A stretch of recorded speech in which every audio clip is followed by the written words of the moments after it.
Actually, I'm honored to hear so much EMBLAS today, and from distinguished speakers. And also, before I start, I would like to say that these are short presentations, but if you want to hear more about EMBLAS, more details, we have a session 3B following, where we are going to enjoy a very memorable moment of signing of memorandum of understanding between Georgia and Ukraine on the implementation of Marine Strategy Framework Directive and Water Framework Directive, and everybody is very much welcome to come to see this event.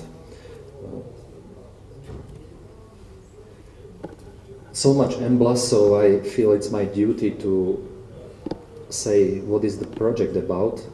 It's covering 3 countries, Georgia, Russian Federation and Ukraine, and we are also talking to our colleagues in Bulgaria, Romania and Turkey as observers. We will finish in May next year. It's not a big project, only about 3 million euro financed by DG NEAR, and we have also a lot of in-kind contribution from Joint Research Center of the European Commission, and it's implemented by UNDP. And we have 9 partners, and I think it's important to mention that one of them is Black Sea Commission Permanent Secretariat. And our target groups, these are directly people from the ministries of environment in Georgia, Russian Federation and Ukraine. And EMBLAS is aiming at improving availability and quality of Black Sea environmental data and ability of countries to perform marine environmental monitoring according to Marine Strategy Framework Directive and Water Framework Directive. We just produced scientific report of our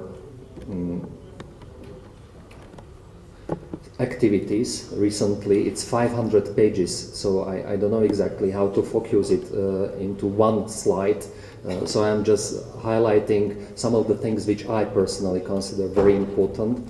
EMBLAS organized big Black Sea surveys, joint Black Sea surveys in May-June 2016 and one in August-September 2017. We just finished a few days ago using a beautiful ship Mare Nigrum from Geoecomar, and I think we can say now that the sampling and reporting methodologies among these countries are already harmonized, and they are really fulfilling the criteria of the 2 big water directives of European Union.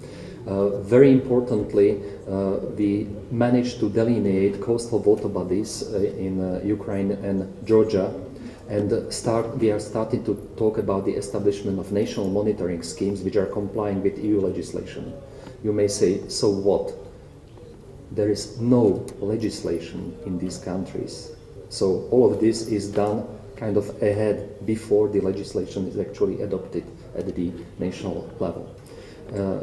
Public awareness, you have seen one of the outcomes, the movie. You will see another one at the next session, and we have many other activities where we are directly working with the public, and our colleague Olena Maruszewska will present it later on. It was mentioned already in some presentations that we are doing something like part of financial assessment for Ukraine and Georgia, which is very important for the association ambitions to enter European Union. And at the moment, we are tackling 8 out of 11 descriptors which are in the Marine Strategy Framework Directive. There are many things we do for the first time in the region. Maybe it's not such a big deal in seas like Baltic Sea or for OSPAR countries, but development of the status classification schemes. This happened for the first time, that we are putting colors on the sea and we see in what kind of status it is. For the first time, we are putting together the data from all countries and developing Black Sea water quality database. For the first time, systematically, we monitored marine litter across the whole sea. from Ukraine to Georgia.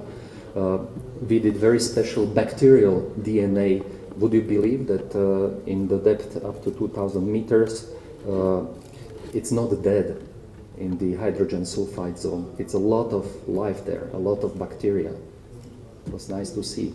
And this year we do environmental DNA of everybody alive during the survey, and I would challenge if somebody can say around the world globally that it's done in such a big scale and for all biological components. And also we included microplastics. And we have even the thing that the other seas are learning from us. So it's not Baltic to Black Sea now, or North Sea to Black Sea. Now colleagues in Germany, France, Sweden are learning from us how we are doing the chemistry. We are analyzing more than 16,000 pollutants with our state-of-the-art methodologies. This is just a shot.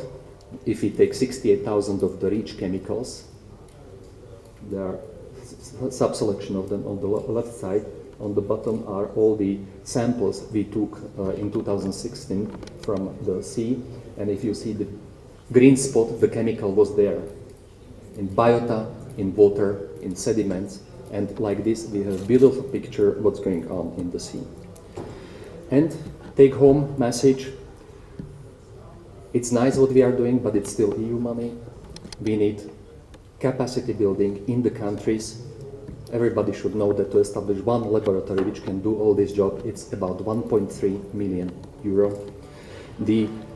Sharing the data is important as well, so we should continue on development of databases and the status assessment schemes. And all of this is important for people to come back for a holiday and to eat fish. Thank you.